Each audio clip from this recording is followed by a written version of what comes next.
जितने आस्था चैनल पर कथा सुन रहे हो, जितने फेसबुक और यूट्यूब पर सुन रहे हो, बहुत सावधानी से सुनना। अमावस्या के दिन प्रदोष काल में, प्रदोष के समय पर, प्रदोष काल में शाम के समय पर जाकर किसी भी नदी, तालाब, बावड़ी, कुआं, कहीं ना कहीं जो आपके पास में हो, वहां पर एक घी का दिया, बत्ती का मुंह दक्षिण की ओर कर अवश्य जला कर जाना। सारे पितृदोष समाप्त हो जाएगा, सारा पितृदोष समाप्त। अमावस्या के दिन किसी भी जलाशय के पास में, नदी, तालाब, बावड़ी, कुआं, जो आपके शहर में, आपके गांव में, आपके नगर में हो, वहां जाकर लगा।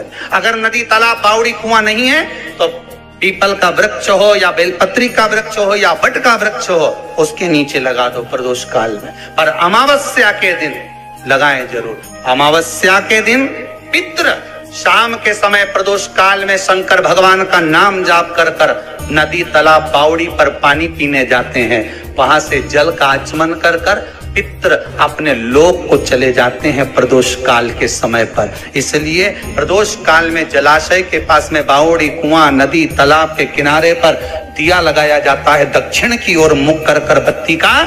तो पितृ आशीर्वाद देते हुए जाते हैं कि फलो फूलो, आगे बढ़ो, उन्नति करो, तरक्की करो। ये पितरों का आशीर्वाद रहता है, पितरों का वर रहता है।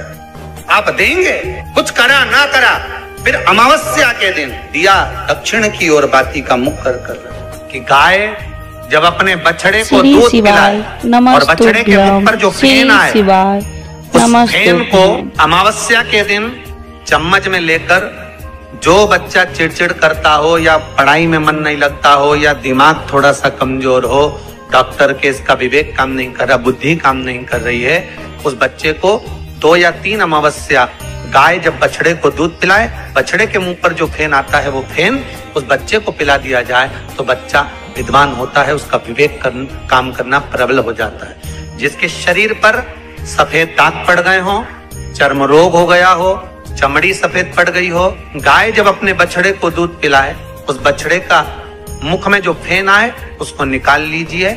शरीर में जहां जहां पर सफेद दाग पड़ गए हो, चमड़ी सफेद हो गई हो, उस जगह पर लगा लीजिए।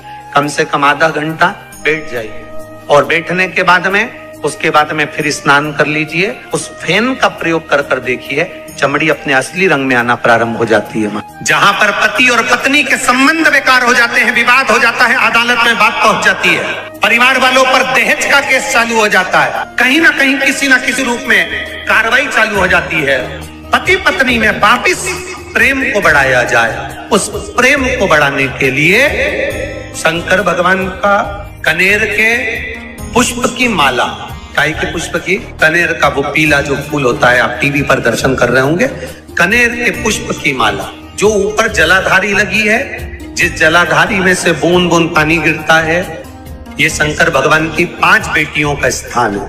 कौन कौन सी बेटी नाम ले? जया, विषहरा, श्यामली बारी, गौतली और 5वें नंबर की देव। ये शिव जी की 5 लड़की है जो पानी बूंद बूंद नीचे गिरा रही है। शंकर भगवान की बेटियों के स्थान से शंकर भगवान की जो ये जलाधारी है, जलाधारी अशोक सुंदरी वाला स्थान, ये जो जलाधारी है, बेटियों के स्थान से जलाधारी तक जो कनेर के माला बनाकर स्पर्श कर लगा देता है, प्रदोष काल के समय पर उस पति पत्नी में कितना भी झगड़ा हो रहा हो, आपस में प्रेम बनना प्रारंभ हो जाता है। अदालत का केस धीरे धीरे समाप्त हो गया, अदालती कार्रवाई। यहां तक कहा गया कनेर का पुष्प, भाई भाई में विवाद हो रहा हो, जमीन के लिए विवाद हो रहा हो, किसी प्रॉपर्टी के लिए विवाद हो रहा हो, या किसी अन्य विवाद में पड़े हुए हो, या तुम्हारे दुश्मन बढ़ रहे हो, तो भी कनेर का पुष्प शिव को समर्पित किया जाए। जो हनुमान जी महाराज को 3 तरह की माला समर्पित होती है, एक आकड़े के पत्ते की, दूसरी बेलपत्र के पत्ते की, तीसरी पीपल के पत्ते की। ये 3 तरह की माला जब शंकर हनुमान जी महाराज को समर्पित होती है, जिस समय पर अगर व्यक्ति के जीवन में बहुत भारी रोग हो गया है, बहुत ज्यादा कष्ट हो गया है, कैंसर जैसी बीमारी भी अगर उसको घेर ली है और किडनी लीवर सब बेकार हो गया, तो निवेदन है पीपल के पत्ते की माला बनवाओ, 108 पत्ते की, और हनुमान चालीसा का हर पत्ते पर स्मरण करिए महाराज। आप हनुमान चालीसा पढ़ते जाओ, माला में गांठ लगाते जाइए, और वो माला जो व्यक्ति कैंसर से पीड़ित है हाथ का स्पर्श कराइए और शंकर को चढ़ाइए, अपने आप दवाई लगना प्रारंभ होगी। कैंसर जैसा रोग भी धीरे धीरे समाप्ति पर आएगा। कोई बच्चा एग्जाम में बैठ रहा है, सीए की पढ़ाई कर रहा है, कोई बहुत बड़े एग्जाम में बैठा, पास हो ही नहीं रहा, बहुत हार गया, बेलपत्री की माला चढ़ाओ। आप बेलपत्र की माला चढ़ाओ, 108 बेलपत्र आप श्री शिवाय नमस्तुभ्यम मंत्र का जाप कर गांठ लगाकर भगवान श्री हनुमान जी महाराज के सामने पहुंचकर माला को सीधी रखकर, जो व्यक्ति एग्जाम में बैठ रहा है, नौकरी के लिए, अन्य पढ़ाई के लिए, अगर कंपटीशन एग्जाम में भी बैठ रहा है, तो माला को हनुमान जी महाराज, और हनुमान जी कौन से होना चाहिए? पूर्व मुखी। हनुमान दक्षिण मुखी नहीं चाहिए, पूर्व में जिन हनुमान जी का मुख हो वो माला ऐसी समर्पित कर हनुमान चालीसा का पाठ कर 3 बार स्मरण कर माला श्री हनुमान जी को पहना दीजिए। ऐसा कोई एग्जाम नहीं जिसमें से आप निकल ना पाए, पर करना आपको पड़ेगा भगवान, और प्रयास जहां तक हो सके प्रदोष काल में अगर चढ़ाएंगे तो ज्यादा फलदायी रहेगा, प्रदोष काल में। तीसरी है आंकड़े की माला। महाराज आंकड़े के पत्ते की जो माला होती है, ये माला कार्य की सिद्धि के लिए होती है। श्री शिवाय नमस्तुभ्यम, श्री सीताराम लिखा जाता है, नमस्तुभ्यम। मात्र एक पत्ता ऐसा होता है जिस पत्ते पर सीताराम नहीं लिखा जाता। 108 पत्ते में से एक पत्ता, बस उस पत्ते को हथेली में रखकर उल्टा हाथ आपको रखना है और अपनी कामना कर उस पत्ते को बांध देना है। ये जरूरी नहीं है कि 25 के बाद बांधो, 50 के बाद बांधो या 100 के बाद बांधो, आपकी मर्जी पड़े। उस खाली पत्ते को कहीं पर भी बांध दी और उस माला को अपनी कामना कर श्री हनुमान जी महाराज को समर्पित कर दीजिए महाराज। इसके लिए कोई तिथि, कोई दिन, कोई बार निश्चित नहीं है। बस ये माला जब हनुमान जी को चढ़ जाए तब एक घी का और एक तेल का दिया हनुमान जी के सम्मुख में लंबी बाती का लगा देना महाराज, एक घी का एक तेल, और अपनी कामना कर आप आ जाइए। आपकी वो कामना 2.5 महीना या 3 महीना, इससे ज्यादा नहीं जाएगा, वो कामना बाबा पूरी करेगा, क्योंकि शिव और हनुमान ये सब एक ही स्वरूप है। अगर आपको रात्रि में नींद नहीं आ रही है, ऐसा लगता है कि रात्रि को 1 घंटा 1.5 घंटा सोने के बाद कुछ गलत गलत विचार आने लगते हैं, नींद सुबह 3 बजे तक 4 बजे तक नहीं आती, 4 बजे के बाद फिर नींद आती है, तो एक प्रैक्टिकल जरूर कर देखना। प्रैक्टिकल करने में क्या जाता है, प्रयास करने में क्या कुछ जाता है क्या?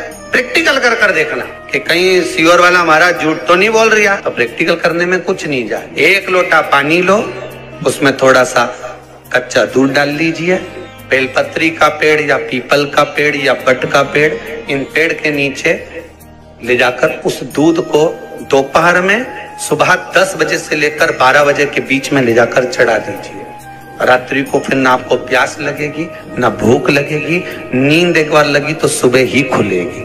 प्रैक्टिकल करने में क्या जाता है? श्री शिवाय नमस्तुभ्यम, सब बोलिए एक बार जमकर, श्री शिवाय नमस्तुभ्यम।